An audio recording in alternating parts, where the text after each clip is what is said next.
बताएगा फरहान कि सर्वनाम किसे कहते हैं। किसी हम्म किसी शब्दों को किसी शब्दों को बोलते हैं जिन शब्दों का प्रयोग जिन हाँ शब्दों का प्रयोग किए जाने संज्ञा के बदले संज्ञा के बदले किया जाता है। जाता है हाँ उसे सर्वनाम कहते हैं। हाँ वेरी गुड। एग्जाम्पल बताओ एक दो को। जैसे जैसे पढ़ोगे तो कोई ज़्यादा हार्ड थोड़ा ना। अभी तुमको हम BMW कार दे देना तो चला देगा, हमको मालूम है सब। माना उससे तो पढ़ाई कमे है, इजीली पढ़ सकते हो तुम अगर थोड़ा सा मेहनत करोगे। अब पढ़ाई किसी का चीज़ नहीं है, पढ़ाई क्या है, तुम्हें मेहनत करना होगा। अगर कोई ये सोच रहे हो कि तुम लोग कोई घर में पढ़ाई नहीं करोगे और मजर सर या कोई दूसरा टीचर अच्छे से पढ़ा देगा, कभी नहीं होगा। एक्चुअली तुम्हें घर में थोड़ा मेहनत करना होगा, समझ में। घर में मेहनत करोगे, पढ़ोगे, थोड़ा सा 1 घंटा खटोगे, ईजिली हो जाएगा। और पढ़ाई इतना हार्ड लगने लगता है, काहे हार्ड है ना, काहे हार्ड लगने लगता है। कभी कभी तुम देखना गौर करके कि घर में जाते हो तुम, किताब फेंक दिए और मस्ती से कोई मोबाइल देखने लगा या कहीं खेलने लगा और सोचने लगा कि चलो रात में पढ़ेंगे। और रात जब आया तो कहीं पे मिलाद सुनने लगा, कहीं पे वहाँ महफिल में बैठा हुआ है या कहीं पे मेहमान आ गया तो उसकी खातिरदारी में लग गया।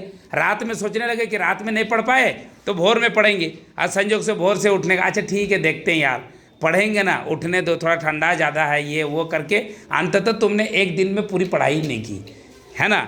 अगर पूरी ज़िंदगी तुम हमको पूछोगे ना कि एक बच्चा किस लिए पढ़ पाता है, तो उसका राज का बात है कि वो अपने आप को ना अपने नियम में बांध लेता है।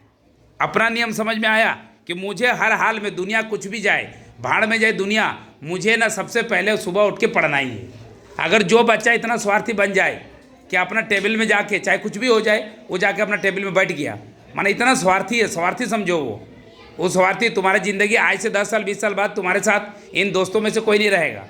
और तुम्हें अपनी ज़िंदगी खुद से झेलना है। तुम जहाँ रहोगे तुम्हें खुद से झेलना पड़ेगा, समझ में। नहीं ये सब कोई रहेंगे ही नहीं। अभी तो दिखाई दे रहे हैं ना, तुम तरस जाओगे इन लोगों को देखने के लिए, तरस जाओगे, तुम कभी देख भी नहीं पाओगे इन लोगों को, समझ में आया ना। सब दूर दूर हो गया, दूर दूर चले गए। तो एक्चुअली तुम्हें उस टाइम पे झेलना पड़ेगा, सबको झेलना पड़ा, तुम्हें नहीं, सबको, समझ में आया ना। तो ज़िंदगी बहुत अपना हिसाब से एक स्वार्थी टाइप का बना के करना पड़ेगा। क्या स्वार्थी? पढ़ाई के मामले में बच्चे को पूरा स्वार्थी होना चाहिए मेरे हिसाब से। माना सब कुछ हो रहा है लेकिन तुम पढ़ाई को छोड़ो मत।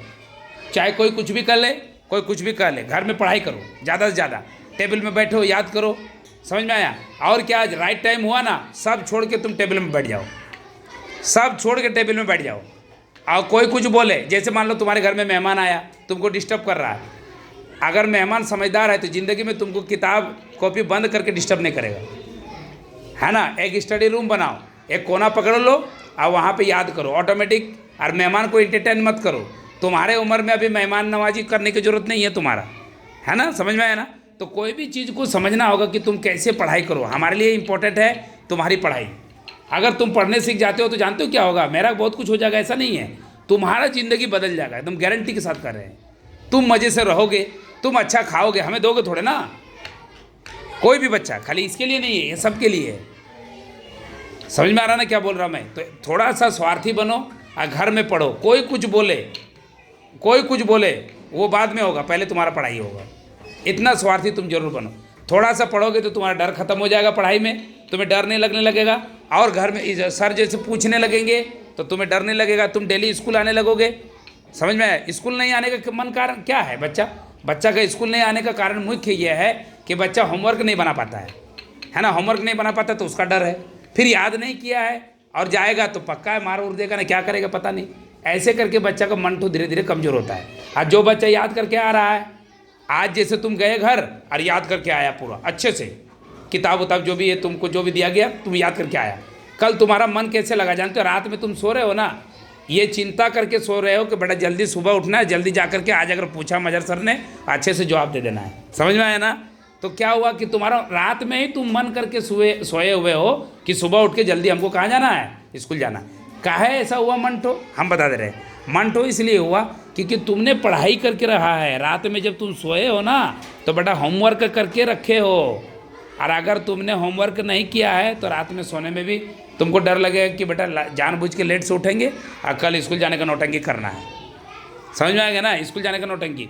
तो सबसे पहला काम तुम्हारा क्या है जानते हो, घर में जाने के बाद होमवर्क बना लो पहले, और दोपहर में बैठ जाओ खाना पीना खा के अरे तुम बेहतरीन से होमवर्क पहले बना लो, छुट्टी तुम्हारा, उसके बाद तुम खेल सकते हो। और उसके बाद तुम्हें खेलने में कोई रोक रहा है, उसका नाम मुझे बताने का, बाप हो माँ हो, हम जाकर लड़ेंगे उससे, किसी भी बच्चा के बारे में।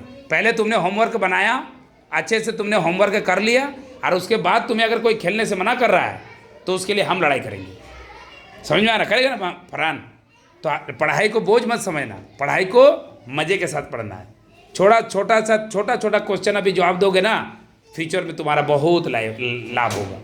पढ़ाई इतना जटिल चीज़ है, यकीन मानो कि मैं तो बार बार बोलता हूँ कि बड़े से बड़े खिलाड़ी जो दुनिया के बड़े महान खिलाड़ी बने, लेकिन उन लोगों ने पढ़ाई नहीं कर पाया। अफसोस रह गया उसको पूरी ज़िंदगी भर कि पढ़ाई हमने नहीं कर पाया। समझ में आ गया ना?